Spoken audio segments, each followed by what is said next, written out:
नमस्कार, times of Swaraj में आप सबों का स्वागत है और मैं हूं संतोष सिंह।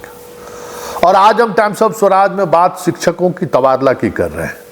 जी हां, शिक्षक तबादले को लेकर जो एस सिद्धार्थ ने जो एक डेडलाइन निर्धारित किया था, उस डेडलाइन को अब उन्होंने 14 जून निर्धारित कर दिया है। 20 तारीख तक नहीं, अब 14 जून तक ही जिला शिक्षा पदाधिकारी तबादला कर पाएंगे। 14 जून के बाद जो कोई भी तबादला होगा, अब वो तबादला कंप्यूटर के माध्यम से तबादला होगा।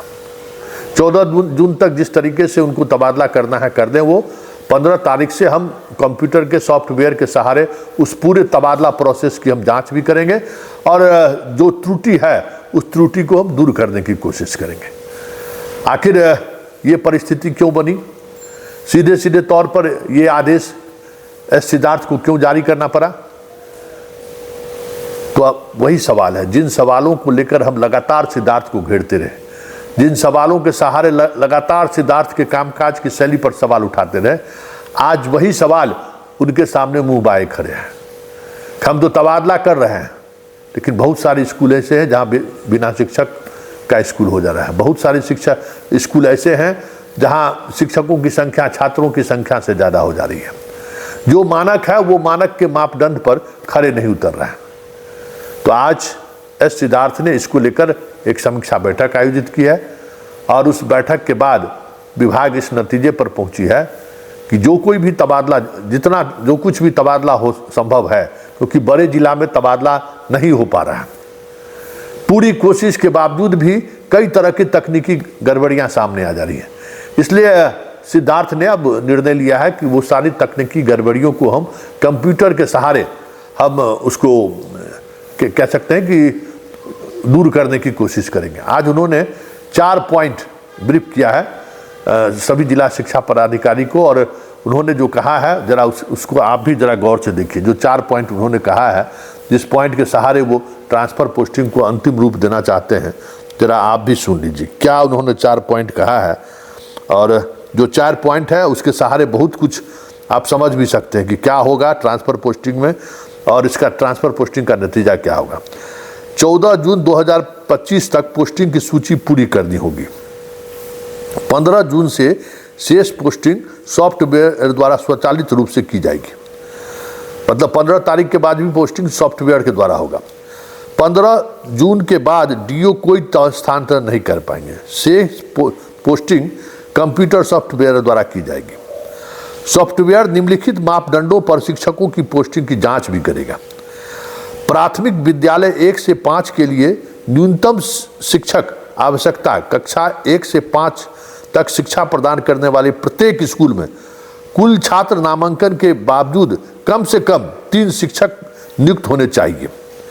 यह पर्याप्त शिक्षण संस्थानों की उपलब्धता सुनिश्चित करने और प्रभावी बहुग्रेड शिक्षण प्रथाओं को बढ़ावा देने के लिए है। मतलब 3 शिक्षक होना ही चाहिए। दूसरा जो उन्होंने कहा है कि प्राथमिक शिक्षा के लिए जिला स्तरीय छात्र शिक्षक अनुपात 1 से 5 जिला स्तर पर, कक्षा 1 से 5 के लिए औसत छात्र शिक्षक अनुपात पीटीआर भी 20 में 1 या 40 में 1 की सीमा के भीतर बनाए रखना जाना चाहिए। यह जिला में शिक्षक वितरण में समानता सुनिश्चित करता है और पूरे क्षेत्र में संतुलित शैक्षणिक परिणामों का समर्थन करता है। पॉइंट नंबर 3, 1 से 5 के लिए छात्र शिक्षक अनुपात मापदंड कक्षा 1 से 5 तक शिक्षा प्रदान करने के लिए सभी स्कूल में 20 में 1 और 40 में 1 के बीच छात्र शिक्षक अनुपात बनाए रखना चाहिए। इसका मतलब है कि गुणवत्तापूर्ण प्राथमिक शिक्षा के लिए राष्ट्रीय मापदंड के अनुसार हर 40 छात्रों पर कम से कम 1 शिक्षक होना चाहिए और हर 20 छात्रों पर 1 से कम शिक्षक नहीं होना चाहिए। चौथा पॉइंट, माध्यमिक और वरिष्ठ माध्यमिक कक्षा 9, 10, 11, 12 के लिए विषय विशिष्ट शिक्षक आवंटन। माध्यमिक कक्षा 9, 10 और विशिष्ट माध्यमिक 11, 12 के स्तर पर शिक्षा प्रदान करने वाले स्कूल प्रति विषय 1 से अधिक शिक्षक नियुक्त नहीं किए रहेंगे जब तक कि उच्च नामांकन या विशेषता की आवश्यकता के कारण निदेशक माध्यमिक की मंजूरी न हो। इस उपाय का उद्देश्य शिक्षण कर्मचारियों को तर्क संगत तैनाती सुनिश्चित करना और अतिरेक से बचना है। ये 4 पॉइंट है जो पॉइंट आज एस सिद्धार्थ ने जिला के सभी शिक्षा पदाधिकारियों को भेजा है। अब आप शिक्षक हैं, अब आप समझ सकते हैं कि क्या हो रहा है, किस स्तर पर हो रहा है और क्या ये तबादला हो पाएगा। बड़ा सवाल है, क्योंकि जिन सवालों को हम लगातार उठाते रहे थे कि देखिए जिस तरीके से शिक्षकों ने अपना चॉइस पोस्टिंग मांगा है, अब बात वैकेंसी की आ गई, बात छात्र अनुपात की हो गई। अब आप पंचायत वगैरह सब भूल जाइए। चॉइस में आप क्या पंचायत दिए हैं, क्या प्रखंड दिए हैं, कुछ भी नहीं।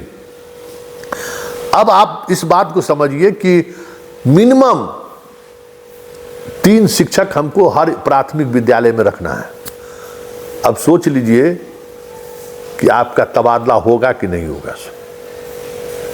जिस स्कूल को छोड़कर आप जाने का मन बनाए हैं, वहां से आपके जाने के बाद क्या उस स्कूल में 3 शिक्षक बचेंगे?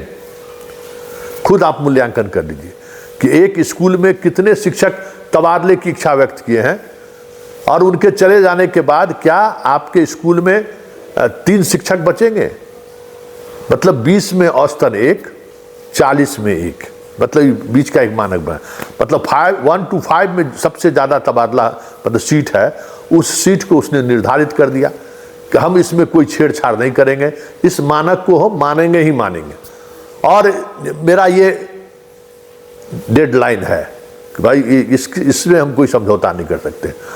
मतलब पूरे ट्रांसफर पोस्टिंग को लेकर जो बातें वो कहते आ रहे हैं, कह रहे हैं, वो सारी की सारी बातें को वो खुद एक बार फिर से बदलते हुए दिख रहे हैं। यही सवाल हम कर रहे थे ना भाई कि आप कैसे तबादला कर दीजिएगा। छात्र अनुपात का जो ये है वो आप कैसे मेंटेन कर पाइएगा। तो ये बातें साफ हो गई। 9, 10, 11, 12 में भी साफ हो गया कि एक ही विषय का एक ही शिक्षक का वहाँ पोस्टिंग होगा। तब आप सोच लीजिए जहाँ 2 लोग होंगे वही वहाँ से जाएंगे। अब आप समझ लीजिए कि 9, 10, 11, 12 में उन्हीं का ट्रांसफ़र होगा जिनके स्कूल में मैथ के 2 टीचर होंगे, केमिस्ट्री के 2 टीचर होंगे, फिजिक्स के 2 टीचर होंगे, कॉमर्स, हिस्ट्री, ज्योग्राफी के 2 टीचर होंगे, उनमें से एक टीचर का वो ट्रांसफ़र करेंगे। तो अब एक नया पेज सामने आया है। अब देखिए आगे आगे होता है क्या। लेकिन सिद्धार्थ जिस तरीके से एक्सरसाइज कर रहे हैं, इसमें कोई 2 मत नहीं है कि इस तबादले नीति के पूर्ण होने के बाद मैग्सेसे अवार्ड तो सिद्धार्थ को मिलना चाहिए। वो तो बनता है भाई, क्लैपिंग, इसमें कोई 2 मत नहीं है कि जिस तरीके से वो मंथन कर रहे हैं। ये अलग बात है कि हम लगातार उनकी आलोचना करते रहे और स्वाभाविक तौर पर उसी आलोचना का असर है कि जिन जिन बिंदु पर हम सवाल खड़े किए थे, जिस स्तर पर सवाल खड़े किए थे, आज सिद्धार्थ वहीं आकर ठहरे हुए हैं। हम लगातार कह रहे थे कि इस तबादले नीति से आपका पूरा इकोसिस्टम गड़बड़ा जाएगा। जो आप चॉइस मांग रहे हैं ना, उस चॉइस पर हर शिक्षकों को अब तो हम करें कि 20-30% शिक्षकों को भी चॉइस के अनुसार पोस्टिंग मिल जाए अगल बगल में, तो बहुत बड़ी बात है।